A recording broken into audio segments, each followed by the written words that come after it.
Muchachos, vamos a hablar ya el último componente de la auditoría integral y todos verdaderamente son importantes al interior de la compañía, ¿cierto? Todos los componentes de la auditoría integral, que son la financiera, que somos expertos en ese tema, la de gestión, la de cumplimiento y la de control interno. Pero durante todas estas clases nos dimos cuenta que la auditoría de control interno o el control interno se aplica en todas, ¿cierto? Si yo tengo problemas en la información financiera, es porque efectivamente no se está aplicando un principio o un proceso o un procedimiento de manera correcta. Si yo veo que la gestión no está siendo eficaz, es porque alguna persona al interior de la organización o posiblemente la misma dirección no trazó de manera correcta los rumbos de la institución y por obvias razones no tuvo presente algunas consideraciones que están en la parte de control interno.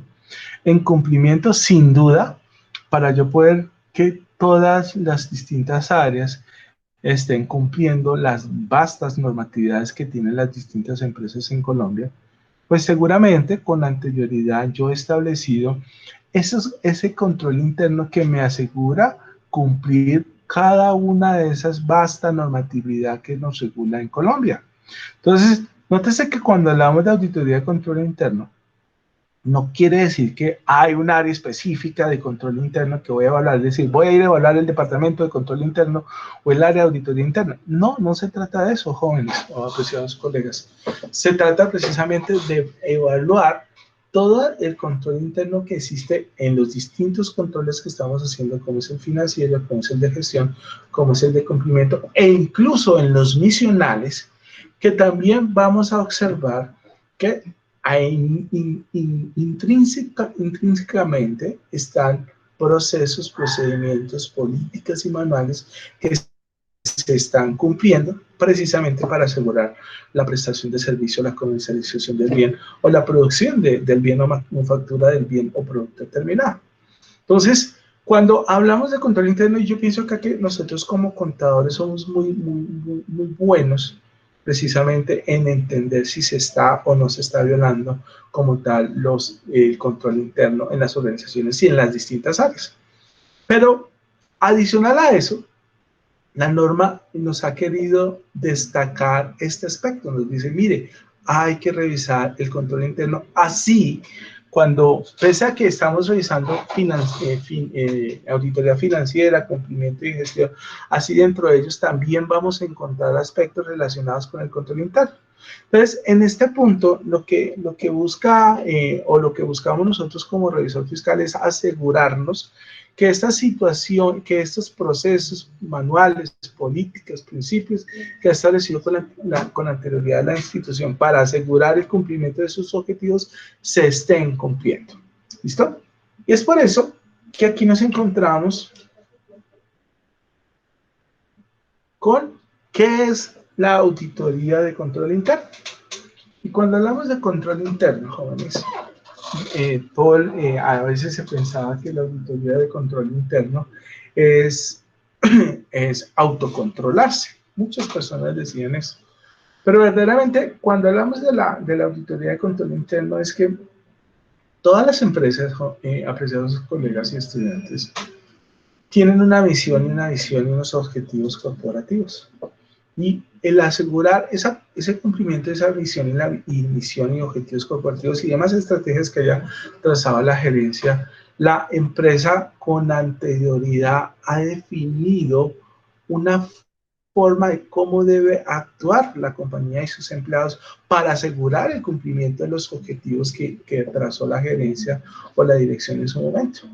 Entonces, esa forma de cómo actuar relacionada en sí por parte de los empleados o de los stakeholders en general, se han traducido en unos elementos claros que vamos a nosotros a encontrar en las distintas compañías. ¿Cuáles son esos elementos claros? Y aquí lo vemos en la diapositiva: los procedimientos, las políticas y los manuales. Entonces, Siempre vamos a ver, jóvenes, que en las empresas nos vamos a encontrar con procesos y procedimientos que regulan la compañía. Entonces, lo primero que vamos a hacer, evidentemente, cuando entramos a la empresa como revisores fiscales, auditores internos, auditores externos, es solicitar estos elementos que vemos aquí en pantalla, que son los procedimientos que tiene la institución en cada una de las actividades. Ojo, ¿cuáles son los procedimientos que están en tesorería, los procedimientos o procesos que están en recursos humanos, en producción, en ventas, etcétera, en cada una de esas entidades? Pero adicional a esto, existen unas políticas que regulan como tal la organización. Esas políticas normalmente están definidas en ese plan de desarrollo que veíamos la clase pasada, que son la directriz que quiere hacer el gerente con la compañía, y se han definido las políticas que específicamente quiere la empresa desarrollar. Y por último nos encontramos con los manuales. Ahí estamos hablando de los manuales que reglamentan pues cada uno de los cargos de los empleados, pero también manuales que reglamentan los procesos, los procedimientos, incluso todos esos recursos, tanto físicos como intangibles, que gobiernan la información de la compañía. Entonces estamos hablando de los manuales incluso de operaciones del software contable, de operaciones del software o el CRM de la compañía, de la mesa de ayuda. Entonces, cuando vemos que existe vasta reglamentación al respecto para asegurar el cumplimiento como tal de las instituciones, de los objetivos de las instituciones, voy a entender que sin eso, escuchen bien este punto, la empresa no va a poder cumplir los objetivos, y es precisamente la auditoría de control interno lo que busca eso, lo que busca es eso, mirar que los procedimientos, las políticas y manuales se estén cumpliendo basados en lo que definió la empresa. Y cuando se cumple, ¿qué se logra? Y aquí vamos a ver que se está logrando la planeación que en su momento estimó el gerente o la dirección de hacia dónde quiere llevar la compañía, desarrollando su misión, su visión, su estructura como tal, misional, administrativa, financiera, etcétera. De igual manera, voy a lograr los objetivos que ha trazado la dirección en su momento, que ha trazado el departamento financiero, que ha trazado las distintas áreas relacionadas precisamente con el cumplimiento de la vasta normatividad que regula las empresas. Y adicional a eso, voy a asegurar que la información administrativa, pero también financiera, pero también operacional, pero también misional, pero también, bueno, toda la información que genere la empresa sea razonable, es decir, que genere la confiabilidad de que represente lo que está pasando verdaderamente en la empresa. Entonces, es algo muy sencillo que lo podemos tener presente nosotros, y que estoy seguro que ustedes lo tienen claro, y es control interno. La empresa está cumpliendo con esos manuales, procesos, procedimientos, políticas que estén asegurando el cumplimiento del logro de los objetivos de la compañía, y eso es muy fácil poderlo determinar. Continuemos. Entonces, aquí nos encontramos con los objetivos que busca como tal la auditoría de control interno, ¿sí? Entonces, hace un momento se los mencionaba. Uno de esos objetivos son los operacionales. ¿Y qué es lo que busca el control interno? Asegurarse de que todos los recursos que se están manejando en operaciones estén utilizados de manera eficientes, o al menos eficaces. En la clase pasada veíamos la diferencia entre eficaz y eficiente. Entonces, el control interno, seguramente con anterioridad, la administración o las distintas áreas relacionadas con la optimización de los procesos o incluso de la misma producción, han establecido formas de cómo se tiene que prestar el servicio, cómo se tiene que producir el bien, cómo se tiene que comercializar el bien. ¿Con qué propósito? Precisamente con el propósito de lograr cumplir con ese objetivo de ventas de manera específica que se está logrando establecer. Entonces, nótense acá que ahora, en razón de la pandemia, hemos visto que se cambió totalmente el chip en las empresas, en las compañías, y eso también es control interno. Entonces, antes sabíamos nosotros, y se lo he dicho con conocimiento de causa porque me ha tocado ir a citas médicas conmigo y con mi padre, que es una persona de la tercera edad, y antes pues íbamos normales, sin ningún tipo de dificultad, nos íbamos en nuestro automóvil, allá llegamos, parqueamos, nos metíamos en el ascensor y esperamos ahí mientras nos atendía el médico. Ahora, ¿qué nos dice? Dice, bueno, si usted va a solicitar una consulta médica, primero tiene que agendarla. Segundo, usted con anterioridad tiene que mandarme una encuesta. Escuchen bien este punto, eso se está haciendo en Bogotá, no sé, en las diversas regiones donde ustedes se encuentran. Una encuesta con su estado de salud del paciente y del acompañante. Y si usted no envía esa encuesta, pues sencillamente no puede asistir a la actividad, ¿sí? o a la consulta médica.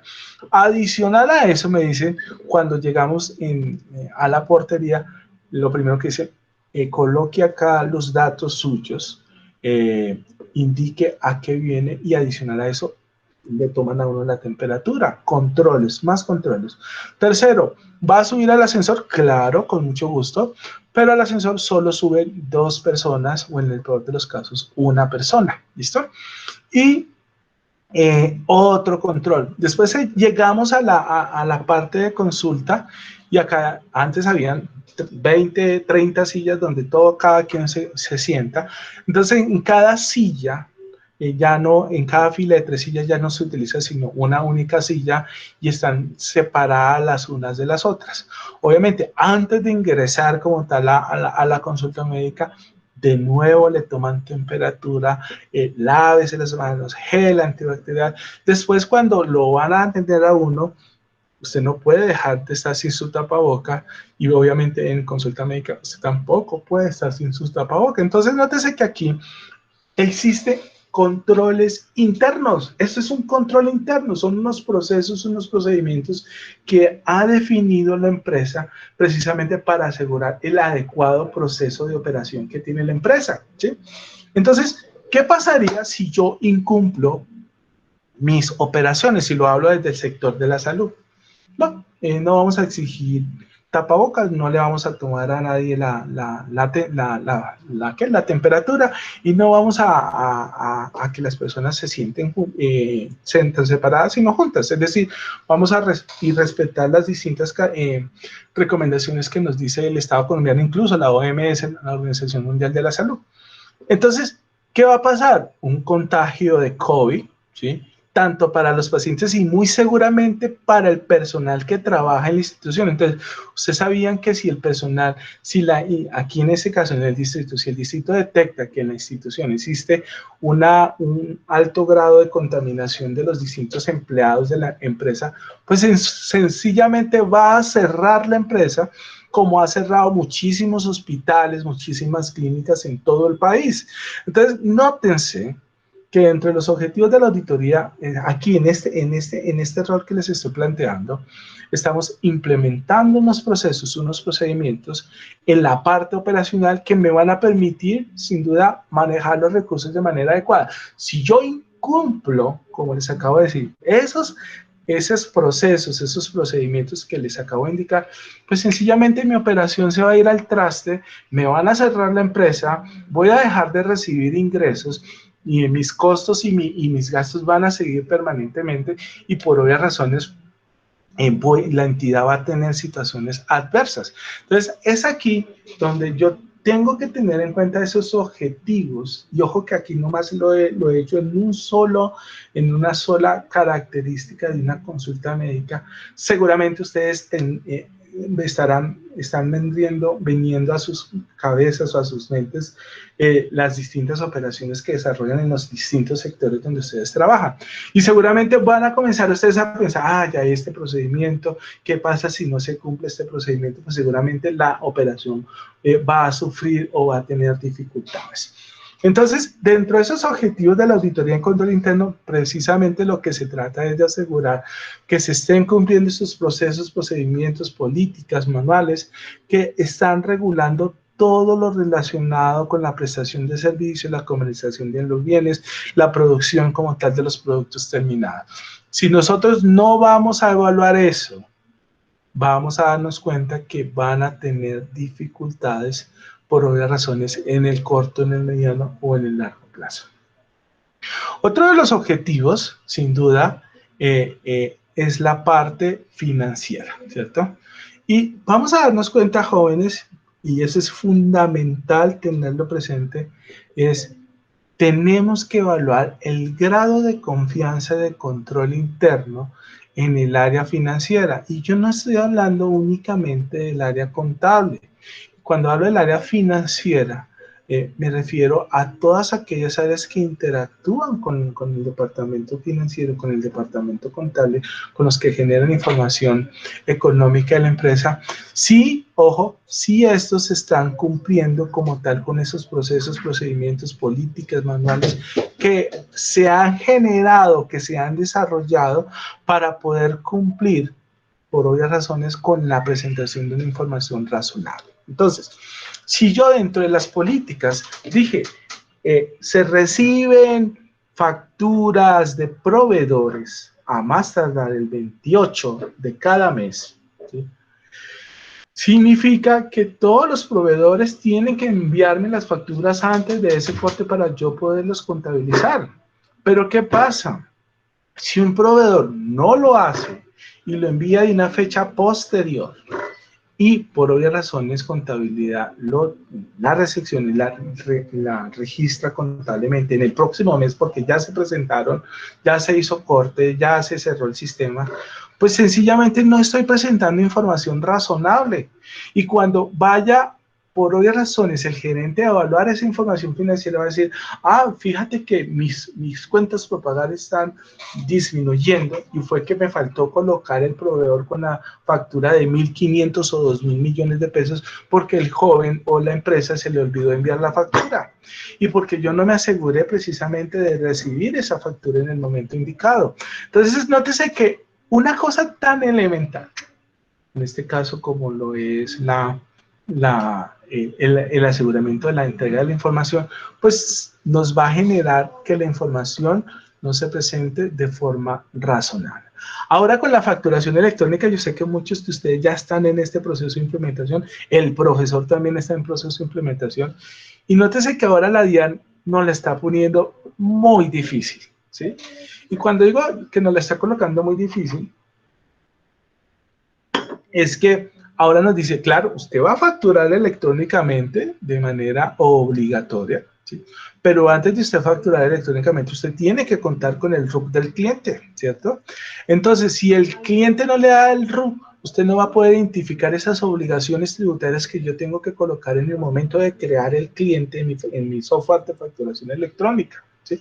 Pero, nótese en este punto, pero a veces el cliente o los clientes o los gerentes o los directivos son impacientes y quieren es que ya se le genere la factura porque se pierde la venta. Entonces, ¿a quién, ojo, a quién le hago caso? ¿Sí? Si le hago caso al gerente y solo le coloco el NIC y el nombre y dejo de colocar las distintas responsabilidades fiscales que tiene como tal la facturación electrónica, entre otra información adicional, pues sí, voy a asegurar la venta, pero cuando yo vaya a presentar las distintas obligaciones tributarias que tienen que tener la empresa, o cuando la DIAN me diga, venga para acá usted porque me está colocando información incompleta, pues también vamos a afectar a la empresa. Entonces, ¿cómo yo hago para armonizar los distintos puntos de vista para que confluyan en poder generar una información financiera razonable, ¿sí? Y yo estoy completamente seguro que ustedes se están evaluando, fíjate que el procedimiento tal me sirve para asegurar que esta información sea correcta, que este procedimiento me permita cumplir con esta condición fiscal o con esta condición contable, etcétera. Entonces, nosotros debemos evaluar, y aquí yo estoy convencido que somos expertos como contadores públicos que hemos cursado nuestra profesión. Sabemos qué confluye alrededor de cada registro económico, qué confluye alrededor de cada cuenta contable que se refleja en mis estados financieros. Entonces yo estoy convencido que lo que confluye son una serie de requisitos que es sencillamente cumplimiento de control interno. Si yo hago una compra en mi empresa, estoy convencido que debe existir una orden de pedido, estoy convencido que debe, por varias razones, tener la factura de compra, el cargue en su momento de los inventarios, el traslado a tesorería para su pago o a cuentas por pagar para su causación. Nótese que aquí ya he mencionado 5 o 4 actividades relacionadas únicamente con una compra. Entonces, nótese que aquí somos nosotros muy fuertes, muy vastos en el conocimiento denso de cómo debe interactuar un hecho económico. Entonces, vayamos y miremos si se está cumpliendo. Ojo, pero lo más seguro es que la empresa ya tiene el proceso y el procedimiento, la política o el manual creado. Solicitemos esa información y validemos que, primero que todo, que exista, que es, créanme, que en el 60 o en el 70% no existe esa información. Solamente es el criterio del contador, el criterio de los auxiliares contables, que dicen, no, es que nosotros le pedimos la factura. ¿Dónde está por escrito? ¿Sí? ¿Dónde está indicado el proceso, el procedimiento? ¿Qué dice que debe tener la factura? ¿En qué momento tiene que tener la factura? ¿Con qué debe acompañarse la factura? ¿Con el RUC? En fin, todas esas características que las sabemos nosotros de sobra como contadores, tienen que estar definidos en un proceso, un procedimiento. ¿Por qué razón, muchachos? Y esto lo vamos a ver más adelante, porque nos vamos a dar cuenta que cuando comencemos a evaluar a las personas que trabajan en el área financiera, nos vamos a dar cuenta que el auxiliar contable no es contador, ¿sí? O el auxiliar contable es un administrador, o un profesional en comercio internacional, o con el respeto que me merece todo tipo de profesión, una persona que apenas está en formación contable de carácter técnico, ¿sí? Entonces, ¿hasta qué punto ellos tienen la capacidad técnica de poder establecer que lo que están haciendo es correcto o no? ¿Sí? No se los dijo el contador, perfecto, ¿lo comprendieron bien? Eso deben ustedes de preguntarse. Entonces, revisen si existen esos manuales, revisen si existen esos procedimientos y valídenlo perfectamente si lo están o no lo están aplicando. Y si no existen, bueno, ¿cómo están funcionando ustedes? ¿Cómo se está regulando la información? Y ahí precisamente nos permite generar recomendaciones basadas en hallazgos de que no existen procesos y procedimientos relacionados con la parte contable.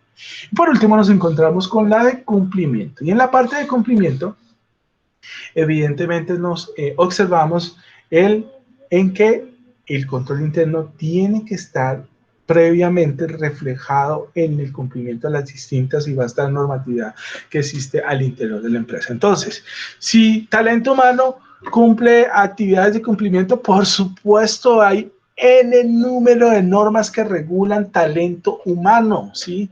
¿Cuáles son esas normas? Código laboral, todas las relacionadas con, con la parte de seguridad social y parafiscales, todas las relacionadas con trabajo, con el adecuado trabajo de los empleados, en fin, una cantidad de normas que yo debo de asegurarme que verdaderamente lo estén haciendo como tal. Ahora, contratación. Si soy una empresa que me dedico a contratos del orden civil, no sé, van a tener cumplimiento de una vasta norma, por supuesto. Entonces, debe contar con anterioridad, por obvias razones, tener claro esos procesos y esos procedimientos que se deben de cumplir al interior de la empresa. Alguna vez yo audité una entidad y en esa entidad tenían N número de procesos judiciales del orden laboral, ¿sí? Entonces yo solicitaba, bueno, indíqueme cómo es el manejo laboral que se le está, perdón, el manejo de control interno que se le están dando a estos procesos del orden laboral. Y comencé a escucharlos. Y lo que decían acá, nosotros tenemos un abogado, escuchen bien este punto, tenemos un abogado exclusivo para los procesos laborales. ¡Wow! ¿Cuánto gana el abogado? 8 millones de pesos. Aquí les estoy dando datos exactos. ¡Wow! Maravilloso. Esto de estar volando al interior. Pensaba a mi interior. Cuando comienzo a preguntar, bueno, quiero ver los distintos procesos laborales que hay al interior de la organización, para determinar en qué fue lo que falló la empresa y pues obviamente dar retroalimentación a la dirección para que no se cometan ese tipo de situaciones y por obvias razones no se generen demandas judiciales. Nótense en esa visión desde el punto de vista de control interno y cumplimiento. Y solicité los distintos informes y también solicité el estado de avance de los procesos judiciales. Entonces, cuando comienzo a pedir los procesos judiciales y sus carpetas, o me encuentro con que los procesos laborales no estaban en la institución. Es decir, que el abogado se llevaba la carpeta del proceso laboral para su oficina, para evidentemente, sin duda, y estoy convencido que era así, ejercer su labor judicial de una manera adecuada. No puedo poner en duda esto. Pero ¿hasta qué punto se está generando el riesgo que en el transcurso de ese traslado de los distintos procesos se puedan perder los documentos? En la oficina del abogado se puedan perder los documentos, se puedan quemar los documentos, o X o Y o Z situación adversa que pueda afectar la compañía, ¿sí? Entonces, en su momento también decía, bueno, tenemos al abogado, le damos las copias o le damos los originales. Y me encuentro también con que la empresa me dice, no, es que solamente tenemos los originales y se los entregamos al abogado. Bueno, entonces, listo, ya iba tomando distintas características específicas. Y al finalizar les dije, bueno, entonces dígame cómo se encuentra en el estado de los procesos de la empresa para poder, pues, determinar si las provisiones estaban correctamente elaboradas. Y obviamente si estábamos trabajando al respecto. No, es que eso lo sabe el abogado. Aquí no nos entrega ningún tipo de reporte al respecto. Entonces, ¿hasta qué punto, muchachos, yo estoy dejando de establecer unos procedimientos de cómo se deben de llegar ese control de los distintos procesos judiciales que tiene la compañía? Entonces, nótese que aquí la empresa tiene los procesos, pero a la vez no los tiene. Es decir, sabe que están demandados, pero esos procesos no reposan físicamente en la organización, sino que los tienen en su poder terceros. Terceros que puede pasarle cualquier fatalidad como nos puede pasar a nosotros y que esa fatalidad pueda afectar la integridad de esos documentos. Entonces, si yo pierdo las pruebas que tengo que me van a facilitar a mí ganar o no el proceso, ganar el proceso más concretamente, y las pierdo, pues por obvias razones voy a tener la dificultad de posteriormente recopilar esa información y defenderme de manera adecuada, ¿cierto? Entonces, nótese que en cumplimiento, no solamente me refiero a talento humano, también me voy a referir a la parte financiera, toda la parte de cumplimiento de las normas fiscales, las normas contables, que cada quien de nosotros lo manejamos, ¿sí? Me refiero a todo.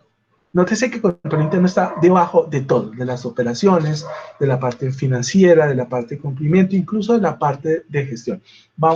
Control interno va a estar sustentando cada una de esas áreas y es ahí la importancia que genera como tal el rol de la auditoría de control interno. Entonces, tengamos muy presente estos apreciados estudiantes. Continuamos. Alguna vez un estudiante me dijo, profe, si la empresa no implementa el modelo de control interno, yo debería evaluar el modelo, evaluar su control interno de acuerdo al costo. Es una muy buena pregunta, ¿sí? Y la respuesta es, usted perfectamente lo puede hacer porque es que el modelo COSO, el último, son las buenas prácticas que debe tener una compañía independientemente si la empresa lo está haciendo o no lo está haciendo. ¿Cuál es el deber ser de las compañías? Que tomen las buenas prácticas que existen a nivel internacional y las apliquen. Pero si no las aplican, no significa que yo pueda observarlo desde la visión de las mejores prácticas que existen a nivel internacional para evaluar cómo se encuentra la empresa. Entonces, aquí también podríamos tener presente el COVID, que es también un modelo de control interno del área de TI. Usted va a decir, no, es que mi empresa no aplica en el COVID, entonces usted no me puede evaluar con el COVID. No, señor. O sea, estas son buenas prácticas de auditoría que yo puedo hacer uso y que puedo practicar y que puedo evidentemente aplicar a la empresa donde estoy evaluando, haciendo auditoría o revisoría fiscal. Y seguramente, independientemente que la cumplan o no la cumplan, voy a encontrar que existen debilidades o no al interior de la organización. Entonces, este nuevo rol o este nuevo coso que salió en el año 2017 y que se ha desarrollado fuertemente en los últimos años, nos habla que, nótese esto muy interesante y a mí me pareció chévere cuando lo leí de manera inicial, es yo defino la estrategia de la compañía, o sea, voy a establecer hacia dónde quiero llevar la compañía, pero con anterioridad, ojo, determino cuáles son esos riesgos que pueden afectar a la estrategia y que evidentemente puedan generar un impacto negativo. ¿Qué pasaba antes? El gerente cogía por un camino y los riesgos estaban por otro camino. De hecho, incluso el gerente establecía un camino sin tener en consideración los riesgos que estaban afectando a la empresa. Entonces, ahora el nuevo modelo COSO nos dice, no señor, usted va a evaluar la estrategia, y eso lo vamos a ver ahorita en detalle, pero con anterioridad, perdón, va a efectuar su estrategia, pero con anterioridad usted va a evaluar los riesgos, si esos riesgos van a poder afectar esa estrategia. Es decir, nos dicen, venga, mire que aquí hay unas circunstancias o unas situaciones que van a poder afectar el cumplimiento de sus objetivos. Entonces, antes de que usted establezca esa estrategia como tal, esa visión a donde quiera llevar la compañía, primero determine si esos distintos riesgos lo pueden afectar para que usted al interior de esa estrategia se adapte a esa situación o en esa estrategia desarrolle situaciones que puedan controlar esos eventos adversos que pueden generar los riesgos que pueden afectar a su compañía. ¿Listo? Entonces, ¿qué pasaba antes? Que la misión, la visión, los valores no estaban alienados, para que ustedes tengan presente, a la estrategia. ¿Y por qué? Porque habían en el medio unos riesgos que se estaban materializando, unas situaciones particulares que estaban desviando el cumplimiento de ambas situaciones. ¿Listo? Entonces aquí vemos la diapositiva que en la organización dice, está clara la misión, la visión, los valores claves, también las estrategias, los objetivos de negocio y desempeño y la mejora del desempeño. O sea, esto es lo que piensa el gerente, pero mira lo que está rodeando la estrategia, los objetivos y los negocios y desempeños. Acá nos dice, la posibilidad de que la estrategia no esté alienada. ¿Por qué? Porque hay riesgos que no se están teniendo en cuenta. Las implicaciones de la estrategia seleccionada y los riesgos para la estrategia y el desempeño. Si yo tengo una estrategia y no considere los riesgos que me pueden afectar el cumplimiento de mis objetivos, pues seguramente no voy a cumplir con la estrategia y por obvias razones la más perjudicada va a ser la organización. Entonces, ¿aquí qué vemos? Vemos en el COSO 2017 Gestión de Riesgos Empresariales, que se llama ERM, como vamos a ver acá, ERM, que es Management Relation Enterprise, significa gestión de riesgos empresariales. Entonces, aquí, ¿qué nos dice? Miren, aquí hay una visión y misión y valores claves, aquí hay un desarrollo de la estrategia, aquí hay una formulación de los objetivos de negocio, acá hay una implementación y desempeño y aquí hay una mejora del valor. Eso es lo que quiere como tal la dirección, pero para poder lograr esta dirección yo tengo que tener presentes 5 componentes al interior de la organización. Y aquí es donde ustedes van a decir, es que no necesito evaluar bajo el COSO EDM 2017 porque eso no se aplica aquí en Colombia. Y vamos a darnos cuenta que los componentes que nos establece el COSO 2017 lo vemos en cualquier empresa, en la más pequeña a la más grande. Entonces vamos a darnos cuenta que están los componentes como son gobierno y cultura, estrategia y establecimiento de objetivos, que ahora lo vamos a ver en detalle. Vamos a ver desempeño, vamos a ver revisión y monitorización y vamos a ver información y comunicación del reporte. ¿Listo? Entonces, lo que buscamos acá con el COSO ERM, que seguramente ustedes lo van a ver en profundidad en otras materias, es la evaluación de esos riesgos y por varias razones que se eviten que puedan afectar la estrategia de la compañía. Veamos. Aquí, ¿qué tenemos, chicos? Los componentes del COSO ERM 2017. Entonces, el primer componente, como lo veíamos hace un momento, es gobierno y cultura. ¿Qué hace gobierno y cultura al interior de la compañía? Aquí, por obvias razones, el gobierno es el que va a establecer qué es lo que quiero, cuál es el tono de la organización, cuáles son las responsabilidades como tal que van a tener los distintos actores que regulan la organización, cuáles son esos valores éticos específicos que quiero que mis distintas personas estén al interior de la compañía cumpliendo, entre otros aspectos que los vamos a ver ahorita a continuación.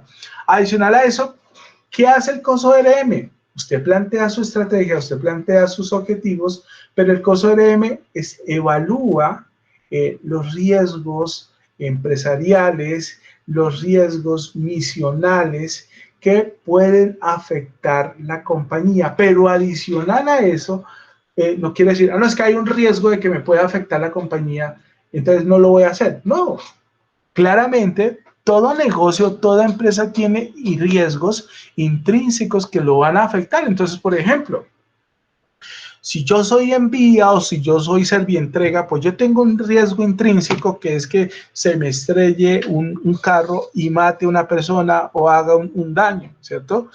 Entonces, no voy a poder desarrollar como tal mi estrategia, obviamente que no sería la conclusión al respecto. Entonces, en las estrategias y objetivos también nos dice cuál es ese apetito de riesgo que yo quiero asumir y que por obvias razones me permita implementar mi estrategia. Sí, sí, existen riesgos que pueden afectar mi estrategia. Yo puedo asumir esos riesgos, pero también puedo permitirme disminuir ese impacto que pueda por obvias razones afectar mi estrategia, ¿sí?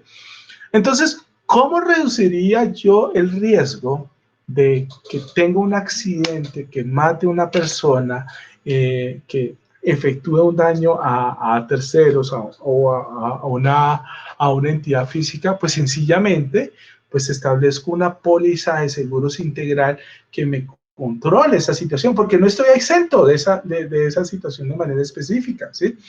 Veía yo en una clínica donde trabajé como director financiero, que esa clínica pues tenía cirugía menores, cirugías mayores, tenía UCI, entre otras situaciones. Entonces, dentro de lo que se evaluaba en su momento, observábamos que la clínica tenía un número importante de demandas por la mala práctica por parte de los médicos, de los especialistas, etcétera, ¿sí? Que normalmente hacían mal las cosas, entre otras situaciones particulares que no vale la pena entrar a detallar porque consumimos parte de valioso tiempo. Entonces, uno de los gerentes, uno de los socios decía en la reunión, no, es que nos están demandando mucho, entonces esto es mejor liquidarlo y repartir nuestras acciones antes de que esas demandas nos ganen y nos quedemos sin nada. Nótese la expectativa al respecto, ¿sí? Pero el gerente muy hábilmente dijo, no, nosotros no podemos, evidentemente, dejar de desarrollar nuestra estrategia por riesgos que sabemos que son intrínsecos y que posiblemente nos van a afectar. Lo que tenemos que hacer nosotros es enfrentar esos riesgos, determinar ese apetito de qué riesgos puedo y no puedo asumir y cómo los voy a asumir. Entonces decía, bueno, si vamos a tener cirugías, que sean cirugías que verdaderamente podamos manejar y que no puedan culminar o terminar en situaciones que sin duda van a afectar a la compañía, ¿sí? Entonces vamos a manejar cirugías que no generen ese nivel de responsabilidad que pueda matar pacientes, que pueda dejarlos inválidos, entre otras cosas. Y adicional a eso, coloquemos una capa que nos proteja para esas pequeñas y medianas cirugías en el caso que tengamos eventos adversos, que van a pasar, nos decía el gerente. Entonces, tengamos una póliza de responsabilidad civil que seguramente si hicimos algo mal, pues nos proteja. Pero adicional a eso, pidámosle a todos los profesionales médicos, en este caso a los cirujanos, a los anestesiólogos y otro tipo de profesionales que estaban ahí, que a su vez contraten de manera personal una póliza de responsabilidad, creo que era de la responsabilidad civil. Entonces, nótese cómo ese riesgo lo asume la clínica, pero adicional a eso se protege con una póliza integral de propiedad de la clínica para cualquier demanda judicial, y adicional a eso hay la póliza individual de cada uno de los profesionales médicos que efectivamente si llegaran a equivocarse ellos, pues sus pólizas van a perfectamente cubrir cualquier daño de tipo económico que pueda afectar a la organización. Entonces, esto es sin duda es supremamente interesante, jóvenes, como el COSO RM, la última versión, nos dice, no, ojo, no trace sus estrategias sin antes evaluar sus riesgos. ¿Listo? Aquí tenemos el de desempeño, y aquí evidentemente lo que nos pide es entrar a evaluar esos riesgos y priorizarlos de acuerdo a la severidad. Ojo, de acuerdo a la severidad. Entonces, nótese que aquí no estoy evaluando como tal la gestión del gerente con el COSO RM, sino que estoy asegurando que esa gestión que trace la compañía o la dirección se cumpla, determinando cada uno de esos riesgos que puedan afectar la compañía. Entonces, cuando yo comienzo a escalar o a ponderizar, sí, o a rankear más exactamente, los riesgos, entonces yo estoy diciendo, bueno, vamos a asumir riesgos, pero estos son menores, estos son mayores, estos son aún más altos, estos son insignificantes. Entonces comienzo a construir con anterioridad, obviamente, esa matriz de riesgos que me permita asegurarme cumplir las estrategias que está como tal siguiendo la organización. Y adicional a eso, comienzo a establecer cuáles son de mayor impacto y cuáles no lo son. Y por obvias razones de desarrollar situaciones que me permitan no materializar como tal esas situaciones que puedan afectar a la institución desde el punto económico o desde el punto de vista reputacional. Por último tenemos, o en los últimos tenemos la de revisión. Ojo, un control, jóvenes, apreciados colegas, no es eficaz durante todo el tiempo en el cual es creado. Ojo, eso es importante tener en cuenta. Ojo, un control nunca es infalible. Siempre van a tener dificultades, y en la medida en que evoluciona la empresa, los controles se van a quedar cortos, ¿sí?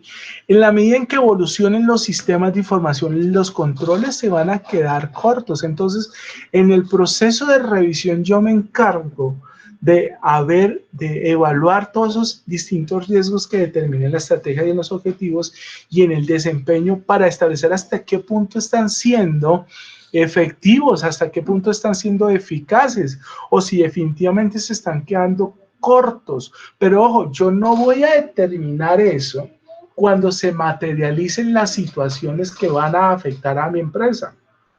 Yo debo de hacer un control de revisión de los distintos riesgos de manera permanente y concurrente. Entonces yo hago sesiones cada 3 meses o cada 6 meses o cada año me parece absurdo, pero al menos cada 3 meses o 6 meses, si de pronto no hay un departamento como tal de control interno, de controles al interior de la institución. Y aquí evalúo área por área y los diversos controles que hay. Entonces, ojo, nótese que estoy haciéndolo, o les estoy indicando esta conferencia desde el rol de cómo actuaría como jefe de control interno. Pero entonces, yo se les estoy diciendo cómo actuaría como jefe de control interno, pero ustedes, o por varias razones, ustedes se están evaluando cómo evaluarían ese control interno, porque en últimas, lo que estamos haciendo nosotros es evaluar ese sistema de control interno que tiene la institución. Y yo le estoy diciendo cómo debe ser el control interno de la institución basados en el COSO RM del 2017. Entonces, si yo debería evaluar los riesgos que tiene mi empresa cada 3 meses, yo como revisoría fiscal, como auditoría externa, pues valido de las distintas actas de los distintos grupos o departamentos o áreas donde evaluaron los riesgos, donde evaluaron las distintas materializaciones de esos riesgos, donde decantaron cuáles riesgos siguen presentes y cuáles riesgos no siguen presentes. Mejor dicho, cuando actualizaron y revisaron de nuevo esos riesgos. Entonces yo como revisoría fiscal evalúo eso. Ojo, nótese, esto es COSO RM 2017. Y usted dirá, no, es que mi empresa no aplica el COSO RM 2017. Pero la pregunta ¿es lógico lo que les estoy diciendo? ¿Creen ustedes que el hacer esta actividad que les estoy proponiendo generaría valor para ustedes como organización o como dependencia de revisoría fiscal? Por supuesto que sí, apreciados estudiantes.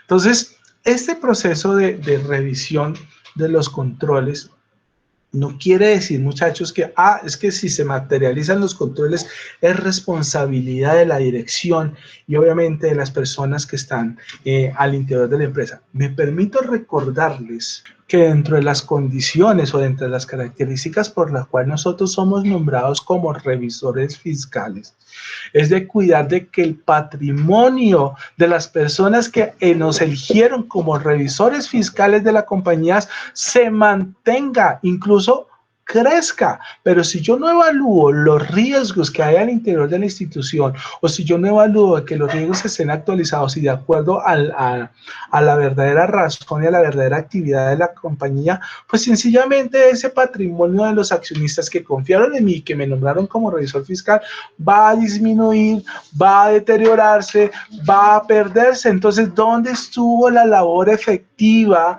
de la revisoría fiscal o de la auditoría externa? Contéstense ustedes. Por último, tenemos la información y comunicación y reporte. Aquí tenemos que, bueno, determiné los riesgos, evalué los riesgos, establecí si están actuales, si están actualizados, si son efectivos, pero yo no me quedo con esa información y no nos quedamos los que estamos interviniendo en la sección o en las áreas de riesgo. Esta información yo tengo que socializarla. Mire, se hizo una actualización en este riesgo, se hizo una actualización de que todos los profesionales tienen que tener póliza de responsabilidad civil y contractual para la parte médica. Entonces, no, es que eso se decidió en junta directiva y en el departamento de riesgos, pero nunca se lo comunicamos a los empleados.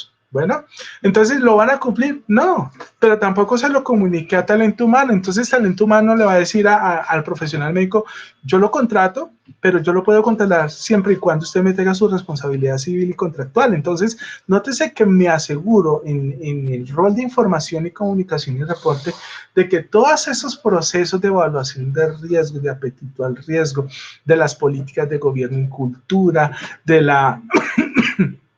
del desempeño y la revisión, lo sepan en la totalidad de la organización, ¿sí? Y para eso tenemos excelentes fuentes de información. Antes, pues, nuestro rol, yo soy contador hace 20 años, poníamos el memorando ahí en la cartelera física y la gente le decíamos, por favor, revisen, ¿sí? O se hacía una reunión y con megáfono se les indicaba. Eso era hace 20 años, ¿sí? Ahora, ¿qué hacemos? Hoy tenemos correo electrónico, tenemos sitio web, en algunas empresas tienen internet, intranet o el famoso SharePoint, si manejas Office 365 o si manejas Google, es otra plataforma que no me acuerdo en el momento. El hecho es que es más fácil comunicar todas esas decisiones relacionadas con riesgos, con los últimos 4 componentes, y que se lo llevemos al usuario final. Porque verdaderamente lo que se trata del control interno no es de que existan todas las normas perfectas del mundo, sino lo que verdaderamente se trata del control interno es que las normas que existan se cumplan, así sean pocas, pero que se cumplan, ¿cierto? No se trata de tener vasta normatividad, sino que se trata de que lo único que exista o de las normas que existan verdaderamente se estén cumpliendo. Y si se están cumpliendo, Pues sencillamente aseguramos los objetivos de la empresa, y si aseguramos los objetivos de la empresa, sencillamente la empresa va a seguir operando, va a estar generando utilidades, va a estar generando reputación, va a estar creciendo la compañía, y nos aseguramos que los aportes dados por los accionistas se sigan conservando y sigan obteniendo sus dividendos, y de paso hago mi rol, hago y cumplo mi profesión como revisor fiscal de la institución. Aquí se guían, muchachos, los distintos 20 principios que existen del COSO ERM, que también son interesantes.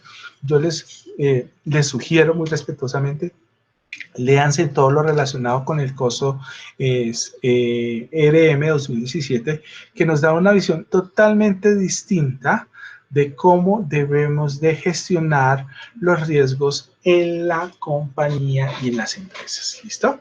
Y esto fue todo, apreciados estudiantes. De verdad me encantó haber traído pues esta materia de auditoría integral para ustedes, haberles traído pues la visión que tengo al respecto de cómo debemos manejar la auditoría integral, haberles traído algunos ejemplos que seguramente los aterrizó un poco más a las circunstancias que pueden ustedes estar viviendo al interior de sus compañías. Por último, la revisoría fiscal es una cosa seria, es una actividad de alta disciplina. Entonces, si queremos que esa figura se siga conservando en el país, tenemos que hacer muy bien nuestro trabajo. Nótese que ya mandaron a cerrar la Contraloría General de la Nación, ya mandaron a cerrar las Contralorías Generales de la Contraloría General de la República. En cualquier momento, este gobierno o el otro gobierno, no soy ni de izquierda, ni de derecha, ni de centro, el día de mañana dice, no va a haber más revisoría fiscal, y se acaba por obvias razones nuestra labor. Entonces, si nosotros hacemos bien nuestra labor, si efectivamente nos dedicamos de forma disciplinada y sensata a realizar cada una de nuestras actividades, estamos seguros que vamos a seguir conservando esta hermosa profesión como es la revisoría fiscal en nuestro país.